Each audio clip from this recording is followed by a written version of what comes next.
Dabar noriu taip dar trumpai susumuoti, kol visai nesumygot ir nepakilot ir nepabėgot. Žodžiu, 3 žinutės namo parašiau. Žinutė apie karvę. Kad padėkit savo žmonėm užsiauginti karvės smegenis. Suprasti jas, matyti jas. Ne? Ir visą fermą priverskit gyventi karvės ritmu.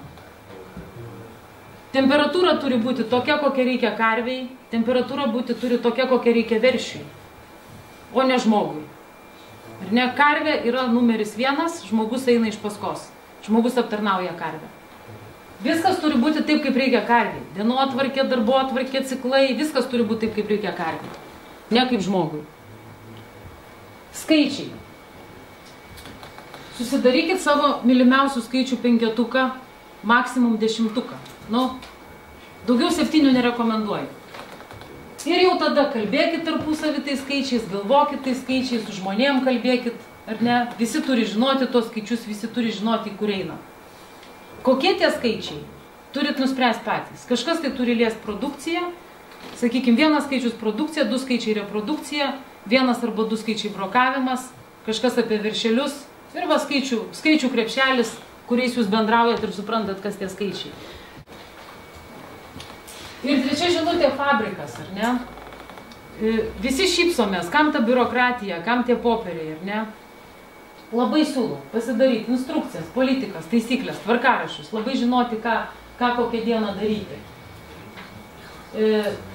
Čia užrašiau tokią pastabą ir aš galvoju, kad jūs suprantat, ką aš turėjau omeny, ar ne? Nesuprantat, ką reiškia atleisti karo lakūnus. Dėl ko tą užrašiau? Dėl to, kad berašydama prisiminiau, kaip dažnai žmonės, vadovai arba savininkai sako, va trūksta to vieno gero žmogaus. Turėčiau aš tą vieną gerą žmogų fermos vadovą ir viskas būtų gerai. Tai vat gal ieško arba gero caro, arba to karo lakūno. Nėra vieno gero žmogaus, yra sistema. Jeigu sistema dirba kaip fabrikas, tai joks vienas žmogus neatstos tos sistemos, ar ne?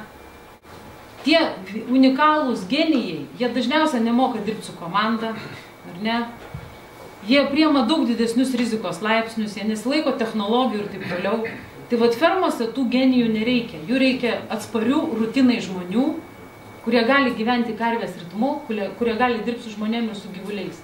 Tai va tokius karo lakūnus juos dėl to reikia perkvalifikuoti arba atleisti, pasirinkti žmonės, kurie yra atsparūs rutinai, o ne kažkokiem vienetiniam rizikingiem skrydžiam.